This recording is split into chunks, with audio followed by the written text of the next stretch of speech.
Meio. Eu vou contar uma história para vocês. Há 20 anos atrás, eu fazia parte de uma mesa numa associação. E eu vi uma das histórias mais tétricas que eu já vi na minha vida. E pode ser que alguns de vocês já tenham ouvido essa história aqui entre vocês. E se já ouviram, vão lembrar comigo essa história com dor.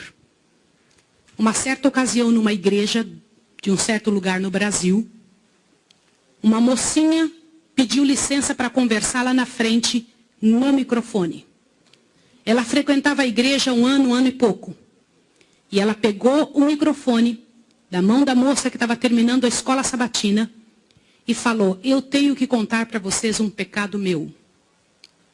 E as pessoas paralisadas olhando ela falar. E ela disse: eu quero contar para vocês. Estava ali na igreja naquela hora, o pastor se arrumando ali, ajeitando alguma coisa. A esposa do pastor com os 2 filhos, mais ali no lado da esquerda, da minha esquerda. E a igreja toda ali junta. Vocês sabem que entre a escola sabatina e culto a igreja fica bem cheia? E ela disse: eu tenho que contar o meu pecado para vocês. E o pecado que eu tenho que contar é que eu sou amante do pastor. Na hora que ela disse isso, a esposa do pastor desmaiou ali na hora. E os filhos correram para acudir. E o pastor veio para ela e falou assim: o que você está falando? Você enlouqueceu? Que isso, menina? Ela falou: eu tinha que contar, eu preciso resolver meu problema. Eu preciso salvar a sua alma. Eu preciso resolver você. Os danitas, eles sempre usam essa: cuidado, eu preciso ajudar. Sempre usam a palavra da ajuda, viu? E naquele momento a igreja toda ficou em alvoroço. Eu não preciso dizer que não houve culto. Não houve culto. Não conseguiram fazer o culto. A esposa do pastor foi levantada dali, foi levada lá para fora. O pastor não sabia o que fazer. Começou a dizer: irmãos, por favor. Isso é um grande mal entendido. Ela dizia: não é, meu bem. Eu precisava dizer, eu tenho que salvar você e tenho que salvar a mim. E ela foi levada para um quartinho, a esposa do pastor foi atrás e começou a conversar com ela, e falou com ela, e foi um alvoroço muito grande. E ela disse: olha, eu vou te provar que isso é verdade.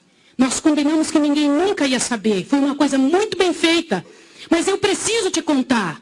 E falou para a esposa do pastor: prestem bem atenção no que eu vou dizer. Falou: só tem uma maneira de você me acreditar, vem aqui. O seu marido tem uma marca na genitália dele. E a marca é assim, assim, assim.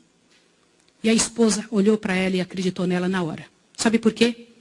Porque aquele pastor nunca tinha tido contato sexual com nenhuma pessoa, só com sua esposa. Eles se casaram virgens. E ela disse: ninguém sabe disso. Como é que essa moça sabe? Consegue imaginar o que é isso? E ela também nunca tinha contado isso para ninguém. E ela pegou a esposa do pastor, passou a acreditar. E ela contou detalhes sobre o corpo do pastor, detalhes sobre ele, até de coisas que ele falava enquanto dormia. Preste atenção. Eu não preciso dizer para vocês que aquele casamento acabou. A igreja todinha daquele pastor entrou num estado de bancarrota que vocês não têm ideia.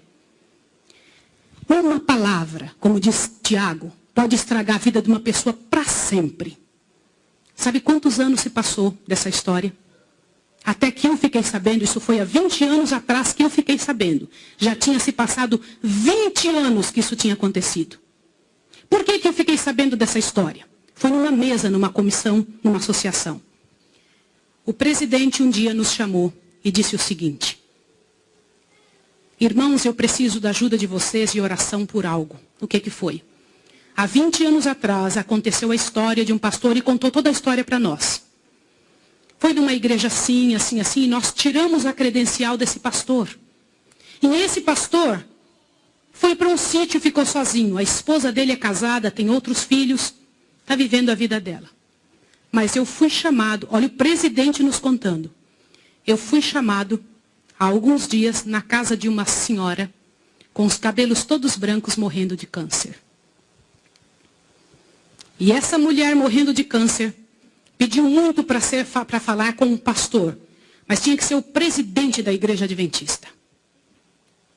E eu fui até lá porque eu sou o presidente. Quando eu cheguei lá, a mulher me contou que ela tinha sido a moça que tinha falado aquilo do pastor. A amante, a suposta amante do pastor. E ela contou para o presidente que ela havia inventado toda essa história. E aí, já se inscreveu?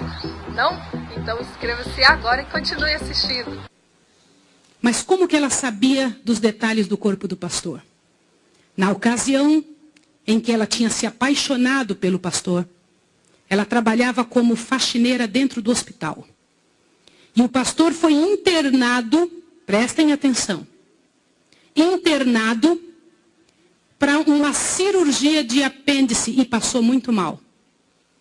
E ela era amiga de uma enfermeira. E entrou dentro do quarto junto com a enfermeira, destampou o corpo do pastor e olhou o corpo do pastor todo, durante o tempo em que o pastor estava dentro do hospital em coma. E quando o pastor falava algumas coisas, ela ouviu o que o pastor falou e ela olhou os detalhes do corpo do pastor e guardou. Satanás plantou na cabeça dela 1 ano e ela formulou e acabou com a vida do pastor. E o presidente pegou uma credencial, foi lá no sítiozinho onde o pastor o coitado daquele pastor, o caluniado estava, e chegou para ele e falou, junto com uma comitiva dos irmãos, pastor, eu vim aqui te entregar a sua credencial de novo, nós descobrimos que era mentira. Sabe qual foi a resposta do pastor, irmão? O pastor disse assim, vocês me devolvem minha família e meus filhos também? Vocês me devolvem minha reputação? Se vocês não devolverem junto, eu prefiro ficar aqui. E esse pastor, uns dias atrás, eu soube que ele morreu lá naquele lugar. Quem foi a assassina daquele pastor? Não foi só aquela mulher, foram todos que falaram junto. Porque, gente, quando acontece um inferno desse, uma multidão de gente sofre, uma multidão de gente machuca. Fica machucado. Meus irmãos, vocês me perdoem ter que falar sobre isso, mas é verdade. Existem muitos lugares que eu tenho muito medo de pregar, mas eu vou igual se me chamam. Porque eu vou falar uma coisa para vocês. Ontem à noite eu comentei que a vida de quem prega essas verdades é altamente prejudicada. Uma coisa desse tamanho é passada de boca em boca, de forma que apareça o inferno no final. Será que existem danitas no nosso meio? O céu é um lugar tão fabuloso. Não vale a pena, meus irmãos. Não vale a pena. Deus tem mais para a nossa vida. Tem mais coisas para ocupar a nossa mente. Para fazer parte do nosso vocabulário. Para nós pensarmos a respeito das pessoas. Vamos fazer um exercício? Pense bem da pessoa que mais mal você sabe dela. Imagine isso agora. Sabe o que vai acontecer com você? Teu coração vai se encher de paz. Porque é isso que acontece, gente. Se você não for capaz de abrir a sua boca para trazer paz para a vida de alguém, não abra a sua boca para trazer o inferno para a vida de quem quer que seja. Jesus ama as pessoas pecadoras e miseráveis. Todas aquelas que pecaram horrivelmente, Jesus ama. E Ele tem mais para oferecer para nós. Eu vou pedir uma coisa em nome de Jesus essa manhã.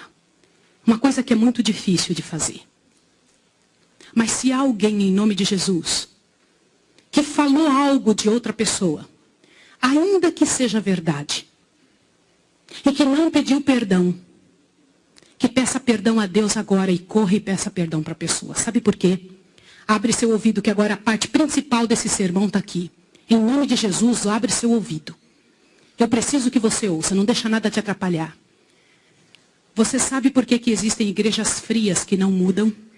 Você já viu aquelas pessoas falarem? Você é ancião, não é, irmão? As pessoas vêm para você e reclamam. Que igreja fria! O que está acontecendo? O que não acontece? Nada muda. Vocês sabem por que isso? Alguém sabe? Gente, a principal razão, e eu vou ler para vocês agora ali. A principal razão porque a igreja fica fria é por causa da presença dos danitas. Eles são aptos a trazer veneno para a cabeça e o coração das pessoas.